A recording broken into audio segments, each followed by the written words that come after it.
जय हिंद दोस्तों, स्वागत है आप सभी का आपके अपने परिवार द लॉजिकल साइंस में। मैं हूं आलोक सिंह आतिश और आज के इस वीडियो सेशन में हम लोग बात करने वाले हैं youth biology chapter wise discussion में प्लांट टिश्यू के तीसरे पार्ट की। जी हाँ दोस्तों, इससे पीछे के वीडियो सेशन में हम लोगों ने youth biology chapter wise discussion में प्लांट टिश्यू का दूसरा पार्ट देखा था, जहां पे हम लोगों ने प्लांट टिश्यू से संबंधित वैसे क्वेश्चन को डिस्कस करा था जो कि आपके पिछले ग्रुप डी एग्जाम में पूछे गए थे। दोस्तों आज के इस सेशन में भी हम लोग प्लांट टिश्यू से संबंधित ही वैसे महत्वपूर्ण क्वेश्चन को करेंगे जो कि आपके पिछले ग्रुप डी एग्जाम में पूछे गए हैं। और हाँ, अगर आपने प्लांट टिश्यू का दूसरा पार्ट देखा है तो मेरे ख्याल से आज के इस सेशन को आपको समझने में कोई ज्यादा कठिनाई महसूस नहीं होगी। अगर आप प्लांट टिश्यू का दूसरा पार्ट नहीं देख पाए हैं तो वीडियो प्लेलिस्ट में अवेलेबल है, आप जा करके देख सकते हैं। और हाँ, आज के इस सेशन का जो भी क्वेश्चन है उसका पीडीएफ आपको कहाँ मिलेगा, तो ये हमारे टेलीग्राम ग्रुप से मिल जाएगा, जिसका लिंक मैंने नीचे डिस्क्रिप्शन में डाल दिया है, आप वहां से जा करके ले सकते हैं। बहरहाल आइए अपने सेशन की शुरुआत करते हैं और चलते हैं पहले क्वेश्चन की तरफ। आपका जो पहला क्वेश्चन है आज के इस सेशन का, क्वेश्चन नंबर 1, बड़ा ही हलवा सा सवाल आपसे पूछा जा रहा है कि अग्रस्त मेरिस्टेम डैश के शीर्ष पर पाया जाता है। ऑप्शन दिया हुआ है तना और जड़ें, दूसरा ऑप्शन है शाखा और जड़ें, तीसरा ऑप्शन है पत्ता और जड़, चौथा ऑप्शन है जड़। क्या होगा इसका आंसर? आपसे क्वेश्चन करा जा रहा है कि जो अग्रस्त मेरिस्टेम होता है, क्या होता है सर? जो अग्रस्त मेरिस्टेम होता है वो पौधे के किस भाग में पाया जाता है? ध्यान में रखेंगे कि अग्रस्त का मतलब होता है आगे वाला भाग, या आप इसको ये भी कह सकते हैं कि शीर्ष वाला भाग। तो आप कहेंगे कि गुरुजी जब अग्रस्त को हम लोग शीर्ष वाला भाग कह सकते हैं, इसका मतलब ये हुआ कि ये जो हमारा अग्रस्त मेरिस्टेम है इसी को हम क्या कह सकते हैं? शीर्षस्थ मेरिस्टेम भी कह सकते हैं। क्या कह सकते हैं? शीर्षस्थ मेरिस्टेम भी कह सकते हैं। और आप सभी कहेंगे कि सर इसी को अंग्रेजी में क्या बोला जाता है? एपिकल मेरिस्टेमेटिक टिश्यू बोला जाता है। क्या बोला जाता है? एपिकल मेरिस्टेमेटिक टिश्यू बोला जाता है। और नो डाउट आप सबों को मालूम है कि जो मेरिस्टेमेटिक टिश्यू होता है वो 3 प्रकार के होते हैं। कौन कौन सा? तो पहला होता है एपिकल मेरिस्टेमेटिक टिश्यू, दूसरा होता है लैटरल मेरिस्टेमेटिक टिश्यू, और तीसरा होता है आपका इंटरकैलरी मेरिस्टेमेटिक टिश्यू। और ये तीनों ही टिश्यू प्लांट के किस किस भाग में पाए जाते हैं आप सबों को अच्छे से मालूम है। जैसा कि आप सभी ने देखा था कि अगर ये कोई आपका प्लांट है तो ये प्लांट के तना का क्या होता है? शीर्ष भाग होता है। और ये क्या होता है? तो सर ये प्लांट का क्या होता है? टहनी वाला पार्ट होता है। और ये भाग क्या होता है? प्लांट का तना कहलाता है। और ये वाला पार्ट क्या कहलाता है? तो गुरुजी जड़ कहलाता है, यानी कि रूट कहलाता है। आप सबों को मालूम है कि प्लांट का तना का ऊपरी हिस्सा हो या फिर प्लांट का जड़ हो या फिर टहनी का हिस्सा हो, सब में क्या होता है? तो वृद्धि होता है। जैसा कि आप सभी ने देखा था कि प्लांट के तना के शीर्ष भाग में वृद्धि के लिए कौन सा उत्तक होता है? आप कहते हैं शीर्षस्थ विभोज्योतक उत्तक होता है। कौन सा उत्तक होता है? शीर्षस्थ विभोज्योतक उत्तक होता है। साथ ही तना के मोटाई के वृद्धि के लिए, यानी कि जो आपका स्टेम है उसके मोटाई में वृद्धि के लिए कौन सा उत्तक जिम्मेवार होता है? आप कहते हैं कि गुरुजी पार्श्वस्थ विभोज्योतक उत्तक जिम्मेवार होता है, जिसको हम लोग क्या कहते हैं इंग्लिश में? लैटरल मेरिस्टेमेटिक टिश्यू कहते हैं। साथ ही आप सभी क्या कहते हैं कि गुरुजी ये जो टहनी है इस टहनी की लंबाई में वृद्धि के लिए कौन सा उत्तक होता है? तो आप कहते हैं कि टहनी के पर्व में इंटरनोड में क्या पाया जाता है? तो अंतर्वेशी विभोज्योतक उत्तक पाया जाता है। कौन सा उत्तक पाया जाता है? अंतर्वेशी विभोज्योतक उत्तक पाया जाता है, जिसको हम लोग इंग्लिश में क्या कहते हैं? इंटरकैलरी मेरिस्टेमेटिक टिश्यू कहते हैं। और ये टहनी की लंबाई में वृद्धि के लिए क्या होता है? रिस्पॉन्सिबल होता है। साथ ही साथ आप सभी ने ये भी देखा था कि जो आपका शीर्षस्थ विभोज्योतक उत्तक होता है ये कहाँ पे पाया जाता है? तो गुरुजी जड़ में भी पाया जाता है। किस लिए? तो जड़ के लंबाई में वृद्धि के लिए। तो आपसे जो क्वेश्चन पूछा जा रहा है कि अग्रस्त मेरिस्टेम डैश के शीर्ष पर पाया जाता है, आप क्या कहेंगे कि अग्रस्त मेरिस्टेम यानी कि जो शीर्षस्थ मेरिस्टेम है ये तना के शीर्ष में वृद्धि के लिए भी रिस्पॉन्सिबल होता है, यानी कि जो स्टेम होता है उसके अगला हिस्सा में भी वृद्धि के लिए रिस्पॉन्सिबल होता है, और जड़ के लंबाई में वृद्धि के लिए रिस्पॉन्सिबल होता है। इसका मतलब ये हुआ कि जो आपका अग्रस्त मेरिस्टेम है ये तना और जड़ में पाया जाता है। तो सही आंसर क्या हो जाएगा? आप कहेंगे ऑप्शन नंबर ए हो जाएगा। मेरे मित्र ध्यान में रखेंगे, अगर आपसे ये क्वेश्चन पूछा जाए कि जड़ के परिधि में वृद्धि यानी कि जड़ के मोटाई में वृद्धि के लिए कौन सा उत्तक जिम्मेवार होता है, तब आप कहेंगे पार्श्वस्थ विभोज्योतक उत्तक जिम्मेवार होता है। साथ ही अगर ये क्वेश्चन पूछा जाए कि पौधे के तनों के मोटाई में वृद्धि के लिए कौन सा उत्तक जिम्मेवार होता है, तब आप फिर से कहेंगे पार्श्वस्थ विभोज्योतक उत्तक जिम्मेवार होता है। टहनियों की लंबाई में वृद्धि के लिए कौन सा उत्तक जिम्मेवार होता है, तो आप कहेंगे टहनी के पर्व में अंतर्वेशी विभोज्योतक उत्तक रहता है, जिसको हम लोग इंटरकैलरी मेरिस्टेमेटिक टिश्यू कहते हैं। तो ये टहनियों की लंबाई में वृद्धि के लिए क्या होता है? रिस्पॉन्सिबल होता है। उम्मीद करते हैं समझ पाए होंगे।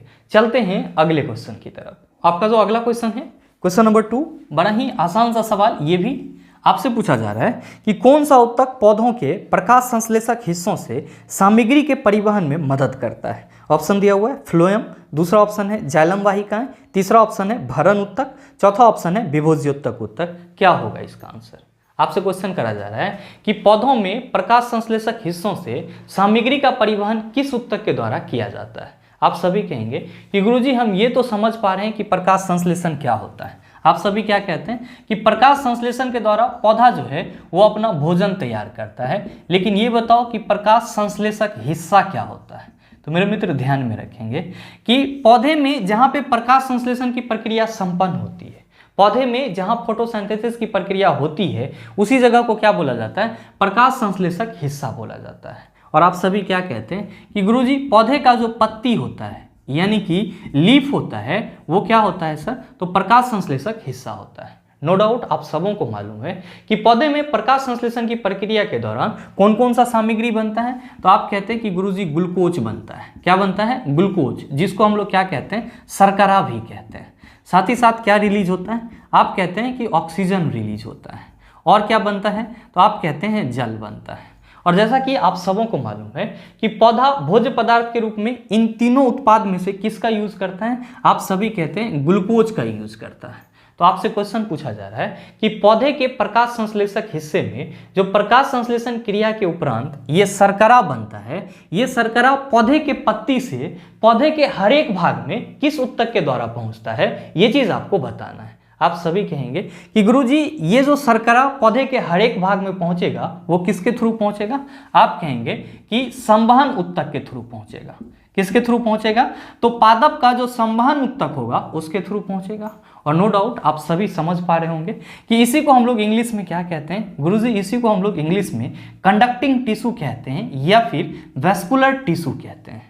जैसा कि आप सबों को ये भी मालूम है कि आपके पास संवहन उत्तक कितने हैं। आप कहते हैं कि गुरुजी पौधे के लिए दो प्रकार के संवहन उत्तक होते हैं। पहला होता है जाइलम और दूसरा होता है आपका फ्लोएम। जैसा कि आप सभी ने कल के सेशन में देखा था कि जाइलम का मुख्य कार्य क्या होता है? तो गुरुजी ये जल का परिवहन करता है। क्या करता है? जल का परिवहन करता है। और साथ ही जो फ्लोएम होता है इसका मुख्य कार्य क्या होता है? ये पौधे में जो फूड होते हैं और साथ ही साथ जो हार्मोन होता है उसको क्या करता है? पौधे के हर एक भाग में पहुंचाता है। तो आपसे जो क्वेश्चन पूछा जा रहा है कि कौन सा उत्तक पौधों के प्रकाश संश्लेषक हिस्सों से सामग्री के परिवहन में मदद करता है, आप कहेंगे कि सर ग्लूकोज को एक जगह से दूसरे जगह फ्लोएम के द्वारा ले जाया जाता है। इसीलिए हम क्या कहेंगे कि हमारे इस क्वेश्चन का सही आंसर हो जाएगा ऑप्शन नंबर ए। मेरे मित्र ध्यान में रखेंगे, अगर आपसे ये क्वेश्चन पूछा जाए कि जाइलम और फ्लोएम आपका किस प्रकार का उत्तक है, सरल अस्थायी उत्तक है या फिर जटिल अस्थायी उत्तक, आप सभी कहेंगे जटिल अस्थायी उत्तक है। साथ ही साथ ध्यान में रखेंगे, अगर आपके एग्जाम में ये क्वेश्चन पूछा जाए कि प्रकाश संश्लेषण की प्रक्रिया के बाद तीन प्रोडक्ट कौन कौन से बनते हैं, तो आप कहेंगे ग्लूकोज बनता है, ऑक्सीजन बनता है और जल बनता है। ध्यान में रखेंगे, अगर ये क्वेश्चन पूछा जाए कि प्रकाश संश्लेषण प्रक्रिया का उप उत्पाद क्या है यानी कि बाई प्रोडक्ट क्या है, तो प्रकाश संश्लेषण प्रक्रिया का बाई प्रोडक्ट आपका ऑक्सीजन होता है। क्या होता है सर? ऑक्सीजन होता है। साथ ही साथ ध्यान में रखेंगे, अगर क्वेश्चन ये पूछा जाए कि प्रकाश संश्लेषण प्रक्रिया जो है, प्रकाश संश्लेषण प्रक्रिया जो है ये आपका किस प्रकार का रासायनिक अभिक्रिया का उदाहरण होता है, आप कहेंगे कि प्रकाश संश्लेषी प्रक्रिया जो है ये ऊष्माशोषी रासायनिक अभिक्रिया का उदाहरण होता है, यानी कि इंडोथर्मिक केमिकल रिएक्शन का उदाहरण होता है। क्यों?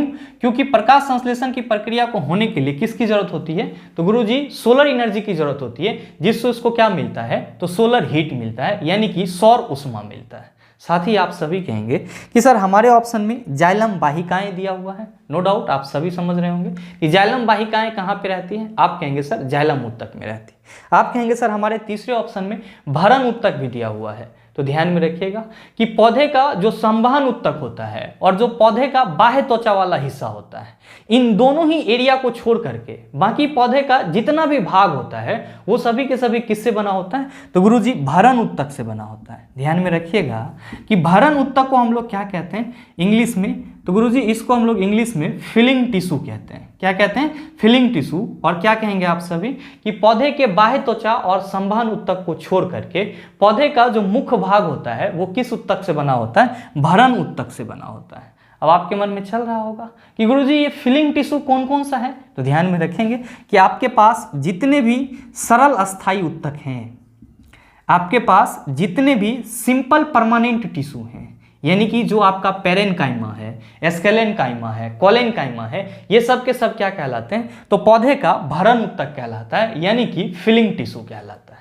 साथ ही ध्यान में रखेंगे, अगर आपसे ये क्वेश्चन पूछा जाए कि पत्तियों के बीच में कौन सा भरण उत्तक पाया जाता है, ध्यान में रखिएगा ये क्वेश्चन भी पूछा जाता है, स्टार मार्क देकर के आप सभी लिख लेंगे कि पत्तियों के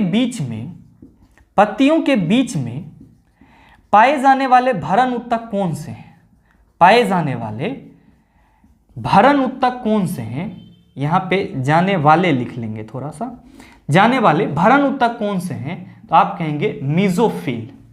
क्या कहेंगे, मीजोफिल, और इंग्लिश में इसी को हम लोग कभी कभी प्रोनाउंसिएट कर देते हैं मीसोफिल। क्या करते हैं प्रोनाउंसिएट इसका, मीसोफिल, या फिर हिंदी में याद रखेंगे मीजोफिल। तो ये भी आपके लिए इंपॉर्टेंट है। आप कहेंगे कि सर हमारा अगला ऑप्शन है विभोज्योतक उत्तक। नो डाउट आप सभी समझ रहे हैं कि वैसा उत्तक जिसमें कोशिका विभाजन करने की क्षमता होती है और प्लांट के प्राइमरी ग्रोथ के लिए रिस्पॉन्सिबल होता है, उसी को क्या बोला जाता है, विभोज्योतक उत्तक बोला जाता है। उम्मीद करते हैं समझ पाए होंगे। चलते हैं अगले क्वेश्चन की तरफ। आपका जो अगला क्वेश्चन है, क्वेश्चन नंबर 3, क्या पूछा जा रहा है आपसे? आपसे पूछा जा रहा है कि निम्न में से कौन जाइलम का प्रकार नहीं है। ऑप्शन दिया हुआ है ट्रैकिड्स, दूसरा ऑप्शन है सीव ट्यूब, तीसरा ऑप्शन है जाइलम फाइबर, चौथा ऑप्शन है नलिकाएं। क्या होगा इसका आंसर? आपसे क्वेश्चन करा जा रहा है कि इन चारों में से कौन सा जाइलम का हिस्सा नहीं है। आप सभी क्या कहेंगे कि सर आपने कल ही बताया है कि जो जाइलम टिश्यू होता है, जो जाइलम उत्तक होते हैं, इसका 4 मुख्य भाग होता है। कौन कौन सा? तो पहला होता है गुरुजी ट्रैकिड्स। पहला कौन सा होता है? ट्रैकिड्स, जिसको हम लोग क्या कहते हैं, वाहिनिकाएं कहते हैं। क्या कहते हैं? वाहिनिकाएं कहते हैं। दूसरा कौन सा होता है? तो गुरुजी दूसरा होता है इसका हिस्सा वेसल्स, जिसको हम लोग क्या कहते हैं, वाहिकाएं कहते हैं। क्या कहते हैं? वाहिकाएं कहते हैं। तीसरा हिस्सा कौन सा होता है? तो गुरुजी तीसरा हिस्सा होता है जाइलम फाइबर। क्या होता है? जाइलम फाइबर, जिसको हम लोग हिंदी में क्या कहते हैं, तो इसी को हम लोग हिंदी में जाइलम तंतु कहते हैं। और चौथा आपका हिस्सा होता है जाइलम पेरेनकाइमा। क्या होता है? जाइलम पेरेनकाइमा, और इसको हम लोग हिंदी में क्या कहते हैं, तो गुरुजी इसको हम लोग हिंदी में जाइलम मृदु उत्तक कहते हैं। क्या कहते हैं? जाइलम मृदु उत्तक कहते हैं।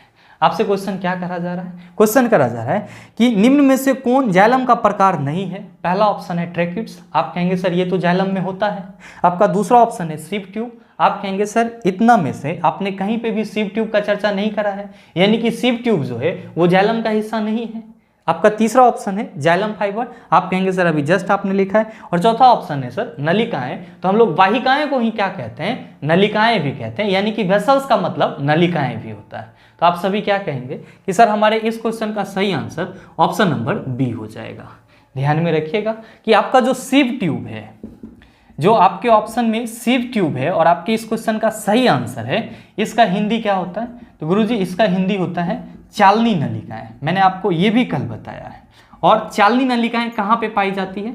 आप कहते हैं कि गुरुजी ये फ्लोएम में पाया जाता है। कहाँ पे पाया जाता है? फ्लोएम में पाया जाता है। मैंने आपको याद करने के लिए भी बताया था कि आपको सिर्फ और सिर्फ ये याद रखना है कि जो सीव ट्यूब है और साथ ही साथ जो कंपेनियन सेल है, ये कहाँ पे होता है, तो सर फ्लोएम में होता है। और साथ ही साथ जो ट्रैकिड और वेसल्स हैं, ये कहाँ पे होते हैं, तो गुरुजी जाइलम में होते हैं। बाकी का जो दो हिस्सा है वो दोनों का सेम ही है, अगर आप याद करना चाहें तो। आपके फ्लोएम में भी क्या होता है, फ्लोएम फाइबर होता है और फ्लोएम पेरेनकाइमा होता है। ठीक उसी तरह जाइलम में भी क्या होता है, जाइलम फाइबर होता है और जाइलम पेरेनकाइमा होता है। उम्मीद करते हैं समझ पाए होंगे।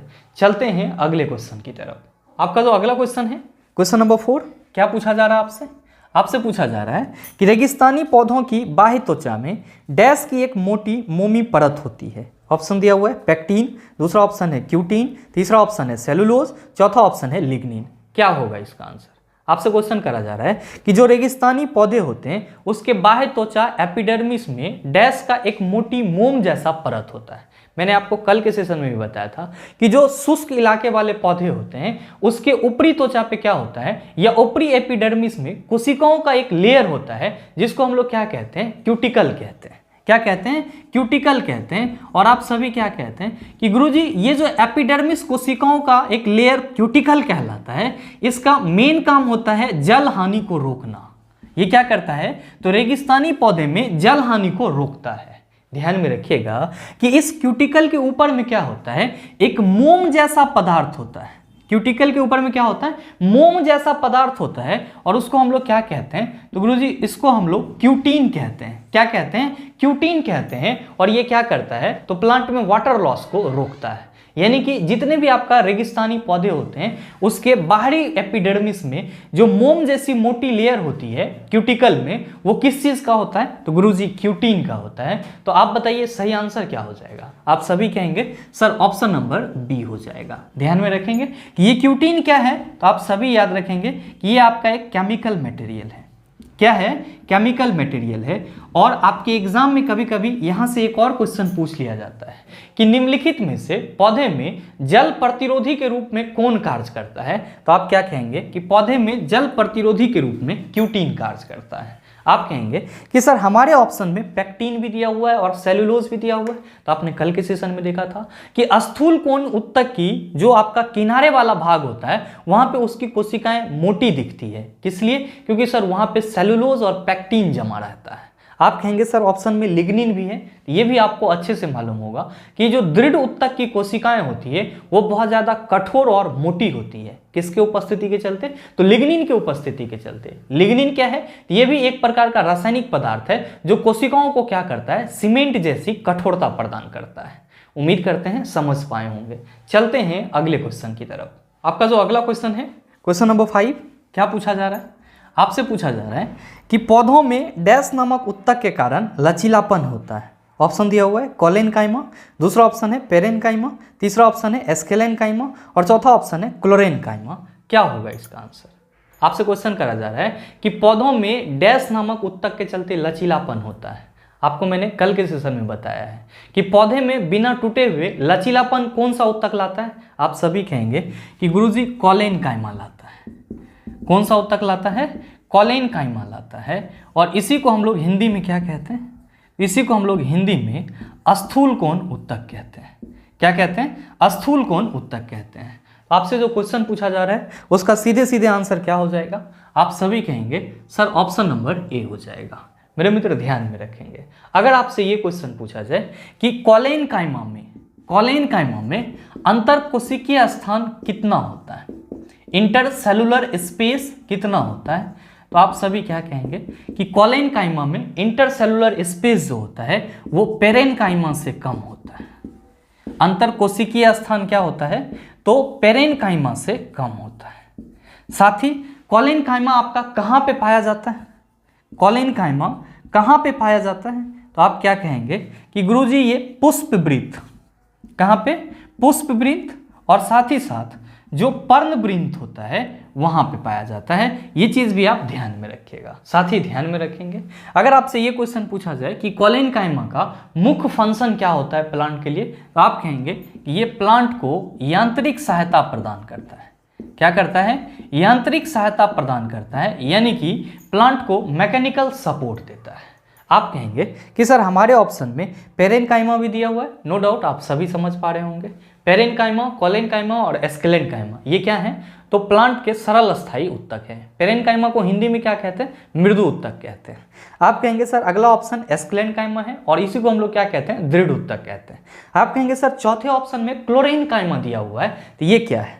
तो मैंने आपको ये चीज कल भी बताया है कि आपका कुछ पेरेनकाइमा ऐसा होता है, कुछ पेरेनकाइमा ऐसा होता है जिसमें क्या पाया जाता है? तो गुरुजी क्लोरोफिल पाया जाता है। और जिस पेरेनकाइमल उत्तक में क्लोरोफिल पाया जाता है उसी को क्या बोला जाता है? क्लोरेनकाइमा बोला जाता है। क्या बोला जाता है? क्लोरेनकाइमा बोला जाता है। तो आप इसको भी ध्यान में रखिएगा। उम्मीद करते हैं समझ पाए होंगे। चलते हैं अगले क्वेश्चन की तरफ। आपका जो अगला क्वेश्चन है, क्वेश्चन नंबर 6, क्या पूछा जा रहा है आपसे?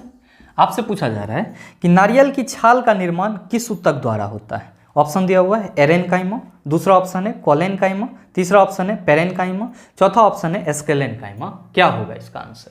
मेरे ख्याल से आप सभी ने कई बार इस चीज को याद करा होगा कि नारियल का जो ऊपर वाला छिलका होता है वो दृढ़ उत्तक से मिलकर बना होता है, जो कि क्या होता है, मृत होता है। तो आप सभी से जो क्वेश्चन पूछा जा रहा है उसका सही आंसर क्या हो जाएगा, ऑप्शन नंबर डी हो जाएगा। और हमेशा ध्यान में रखेंगे कि नारियल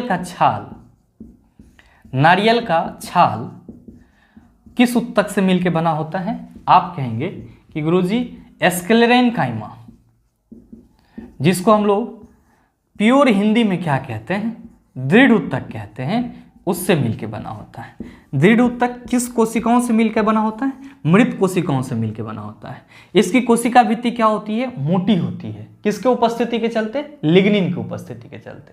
साथ ही ध्यान में रखेंगे कि जो आपका जूट होता है, जिसको आप क्या कहते हैं, पटुआ कहते हैं, और इंग्लिश में आप इसको कुछ इस तरह से लिखते हैं, या फिर आप यहाँ पे पटुआ भी लिख लीजिए।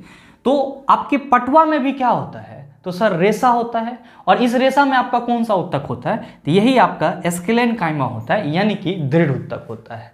साथ ही साथ जो बीज आवरण होता है, यानी कि बीज के ऊपर का जो लेयर होता है, जिसको हम लोग क्या कहते हैं, बीज आवरण कहते हैं, इस बीज आवरण में भी आपका कौन सा उत्तक रहता है, तो आप कहेंगे कि दृढ़ उत्तक रहता है, यानी कि एस्क्लेरेनकाइमा रहता है।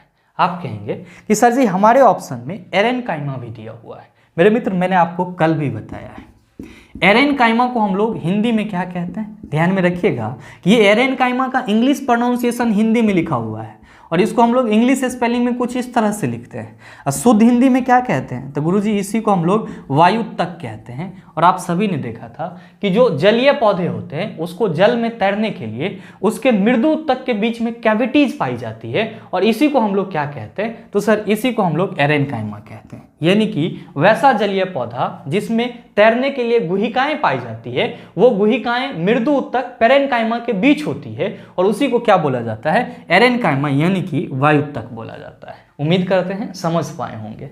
चलते हैं अगले क्वेश्चन की तरफ।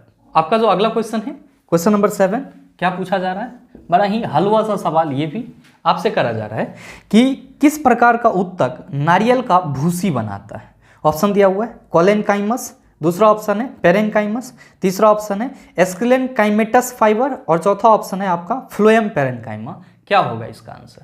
आप कहेंगे कि गुरुजी नारियल में एस्क्लेरेनकाइमा टिश्यू रहता है, यानी कि दृढ़ उत्तक रहता है, तो जाहिर सी बात है कि नारियल की जो भूसी बनेगी वो किससे बनेगी, तो एस्क्लेरेनकाइमेटस फाइबर से बनेगी। तो आप बताइए कि सही आंसर क्या हो जाएगा। आप सभी कहेंगे सर ऑप्शन नंबर सी हो जाएगा। और हमेशा इस चीज़ को आप वन लाइनर के रूप में याद कर लेंगे कि नारियल की जो भूसी होती है वो किससे बनी होती है, तो आप कहेंगे कि नारियल की भूसी एस्क्लेरेनकाइमेटस फाइबर से बनी होती है। एस्क्लेरेनकाइमेटस फाइबर से बनी होती है, यानी कि एस्क्लेरेनकाइमेटस रेशा से बनी होती है। उम्मीद करते हैं समझ पाए होंगे। चलते हैं अगले क्वेश्चन की तरफ। आपका जो अगला क्वेश्चन है, क्वेश्चन नंबर 8, बड़ा ही आसान सा सवाल।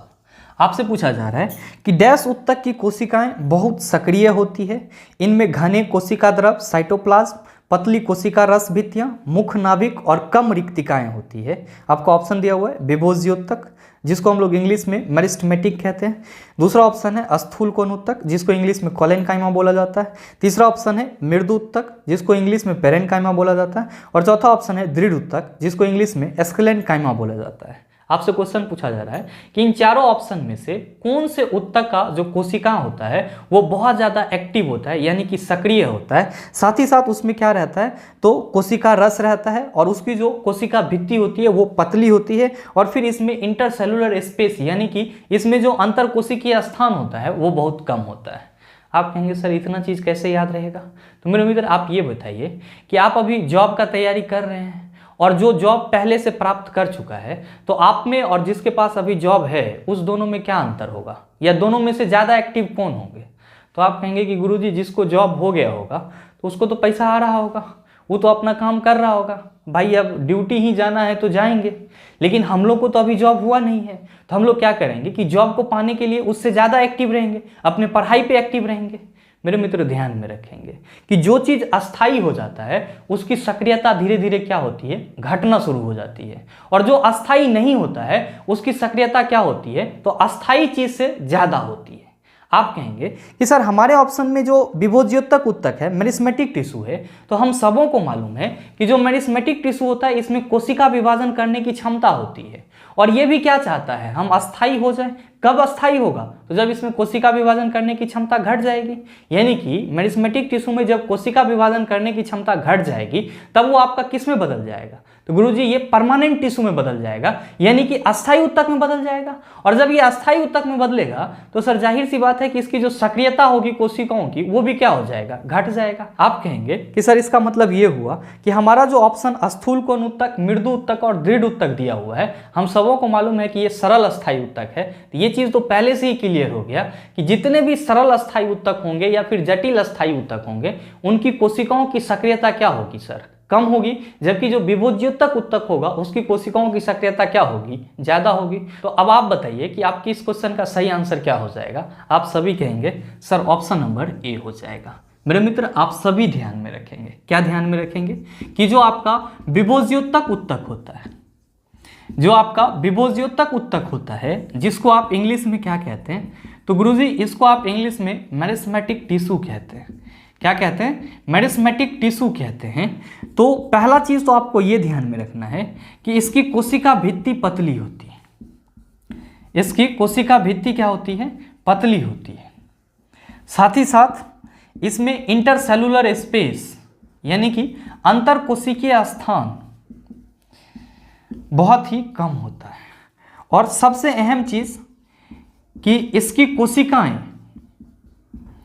कोशिकाएं बहुत सक्रिय होती है, यानी कि बहुत ही ज्यादा एक्टिव होता है। क्यों, क्योंकि इसको हमेशा कोशिका विभाजन करना होता है। साथ ही साथ ध्यान में रखेंगे कि इसमें कोशिका द्रव भी पाया जाता है, जो कि क्या होता है सर, सघन होता है। कोशिका द्रव भी पाया जाता है जो क्या होता है सर, सघन होता है। और साथ ही साथ क्या रहता है, तो गुरुजी इसमें केंद्रक भी होता है। क्या रहता है, केंद्रक, जिसको आपके क्वेश्चन में नाभिक के रूप में दर्शाया गया है। ये 4-5 पॉइंट आप विभोज्योतक उत्तक के बारे में ध्यान में रखेंगे, आपके एग्जाम के लिए जरूरी है। उम्मीद करते हैं समझ पाए होंगे। चलते हैं अगले क्वेश्चन की तरफ। आपका जो अगला क्वेश्चन है, क्वेश्चन नंबर 9, क्या पूछा जा रहा है आपसे, आपसे पूछा जा रहा है कि अधिक अंतरकोशीय प्रसार के लिए डैश कोशिकाएं विरल रूप में संचरित होती है। आपका ऑप्शन दिया हुआ है फ्लोएम, दूसरा ऑप्शन है एस्केलेनकाइमा, तीसरा ऑप्शन है कोलेनकाइमा, चौथा ऑप्शन है पेरेनकाइमा। क्या होगा इसका आंसर, आपसे क्वेश्चन पूछा जा रहा है कि अधिक अंतरकोशीय प्रसार के लिए किसकी कोशिकाएं विरल रूप में संचरित होती है। मेरे मित्र आप सभी क्या कहेंगे कि गुरुजी ये जो इंटरसेलुलर स्पेस का मसला है, इंटरसेलुलर स्पेस का मसला है, जिसको हम लोग क्या कहते हैं, अंतरकोशिकीय स्थान कहते हैं। क्या कहते हैं, अंतरकोशिकीय स्थान कहते हैं। ये ज्यादातर किस उत्तक में देखने को मिलता है, आप कहते हैं सरल अस्थायी उत्तक में देखने को मिलता है। किस में मिलता है, सरल अस्थायी उत्तक में देखने को मिलता है। और सबसे ज्यादा अंतरकोशिकीय स्थान किस उत्तक में होता है, आप कहते हैं कि गुरुजी मृदु उत्तक में होता है। किस उत्तक में होता है, मृदु उत्तक में, जिसको हम लोग क्या कहते हैं, पेरेनकाइमा कहते हैं। क्या कहते हैं, पेरेनकाइमा कहते हैं। और इससे कम किस में होता है, कोलेनकाइमा में होता है। और थोड़ा सा भी इंटरसेलुलर स्पेस किस में नहीं होता है, आप कहते हैं दृढ़ उत्तक यानी कि एस्केलेनकाइमा में होता है। आपसे क्वेश्चन करा जा रहा है कि अधिक अंतरकोशीय प्रसार के लिए डैश कोशिकाएं विरल रूप में संचरित होती है। तो आप सभी कहेंगे कि गुरुजी जब पेरेनकाइमा में अंतरकोशिकीय स्थान ज्यादा होता है तो जाहिर सी बात है कि इसके अंदर जो कोशिकाएं होगी वो क्या होगी सर, तो विरल रूप से संचरित कर रही होगी। तो आप बताइए कि सही आंसर क्या हो जाएगा। आप सभी कहेंगे सर ऑप्शन नंबर डी हो जाएगा। मेरे मित्र ध्यान में रखेंगे, अगर आपसे ये क्वेश्चन पूछा जाए कि जो पेरेनकाइमा है, मृदु उत्तक है, इसकी कोशिका भित्ति किससे बनी होती है, पेरेनकाइमा की कोशिका भित्ति किससे बनी होती है। यहाँ पे मैंने कोशिका पत्ती लिख दिया है, आप सभी इसको सुधार करके भित्ति लिखेंगे। तो आप सभी कहेंगे कि गुरुजी पेरेनकाइमा की कोशिका भित्ति पहले तो पतली होती है और ये किससे बनी होती है, तो सेल्यूलोज से बनी होती है। किससे बनी होती है, सेल्यूलोज से बनी होती है। साथ ही आप सभी कहेंगे कि सर हमारे ऑप्शन में फ्लोएम भी दिया हुआ है, तो मेरे मित्र आप सभी को मालूम है कि फ्लोएम आपका क्या है, तो आप कहेंगे जटिल अस्थायी ऊतक है। और इसका मेन फंक्शन क्या होता है, तो आप कहेंगे कि गुरुजी फ्लोएम जो है ये पौधे में जो प्रकाश संश्लेषण के बाद भोजन बनता है उसको पौधे के हर एक भाग में पहुंचाता है। आप कहेंगे कि सर हमारे ऑप्शन में एस्केलेनकाइमा भी है, ध्यान में रखिएगा, इसी को हम लोग हिंदी में दृढ़ ऊतक कहते हैं। और इसका फंक्शन क्या होता है, ये पौधे के बाह्य आवरण का संरक्षण करता है, यानी कि पौधे का जो बाहरी हिस्सा होता है उसको ये बचाता है। आप कहेंगे सर अगले ऑप्शन में कोलेनकाइमा है, तो अगर आपसे ये क्वेश्चन पूछा जाए कि पौधा में लचीलापन किस ऊतक के चलते आता है, तो कोलेनकाइमा के चलते आता है। उम्मीद करते हैं समझ पाए होंगे। चलते हैं अगले क्वेश्चन की तरफ। आपका जो अगला क्वेश्चन है, क्वेश्चन नंबर 10, क्या पूछा जा रहा है आपसे? आपसे पूछा जा रहा है कि निम्न में से कौन सा ऊतक युग्म संवहनी बंडल का गठन करता है? ऑप्शन दिया हुआ है मृदु ऊतक और स्थूल कोण ऊतक, दूसरा ऑप्शन है जाइलम और फ्लोएम, तीसरा ऑप्शन है दृढ़ ऊतक और फ्लोएम, और चौथा ऑप्शन है दृढ़ ऊतक और जाइलम। क्या होगा इसका आंसर? आपसे क्वेश्चन करा जा रहा है कि आपके ऑप्शन में से कौन सा ऊतक मिल करके संवहनी बंडल का निर्माण करता है। ध्यान में रखिएगा कि यहाँ पे किसकी बात की जा रही है, संवहनी बंडल की, तो आपको परेशान नहीं होना है। संवहनी ऊतक या संवहन ऊतक को ही क्या बोला जाता है, तो गुरुजी संवहनी बंडल बोला जाता है। और आप सबों को मालूम है कि जाइलम और फ्लोएम दोनों मिल करके, जाइलम और फ्लोएम दोनों मिल करके किस चीज़ का निर्माण करते हैं, तो गुरुजी संवहनी बंडल का निर्माण करते हैं। तो आपसे जो क्वेश्चन पूछा जा रहा है उसका सही आंसर क्या होगा, आप कहेंगे सर ऑप्शन नंबर बी हो जाएगा। उम्मीद करते हैं समझ पाए होंगे।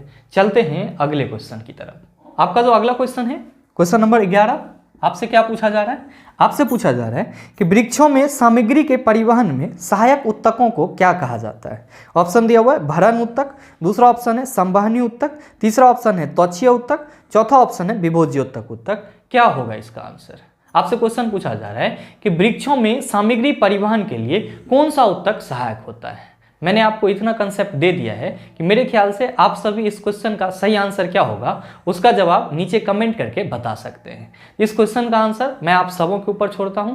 आप सभी इसका सही आंसर क्या होगा नीचे कमेंट करके जरूर बताना, आपके कमेंट का इंतजार रहेगा। साथ ही उम्मीद करते हैं कि यहाँ तक के जो भी क्वेश्चन थे उसको आप आसानी से समझ पाए होंगे। अब आपका प्लांट टिश्यू पूरी तरह से खत्म हो जाता है। अब हम लोग अगले सेशन में एनिमल टिश्यू के क्वेश्चन करेंगे जो कि आपके पिछले ग्रुप डी एग्जाम में पूछे गए हैं। साथ ही उम्मीद करते हैं ये सेशन आपको अच्छा लगा होगा। अगर आपको अच्छा लगा तो वीडियो को लाइक कीजिएगा, ज़्यादा से ज़्यादा शेयर कीजिएगा, और हाँ अगर आप चैनल पे नए हैं तो सब्सक्राइब करके बेल आइकन दबा लीजिएगा ताकि इस तरह के एग्जाम रेलेवेंट वीडियो का नोटिफिकेशन सबसे पहले आपके पास पहुँचे और आप उसको सबसे पहले देख पाओ। मिलते हैं फिर अगले सेशन में, तब तक के लिए best of luck. Thank you, have a nice day.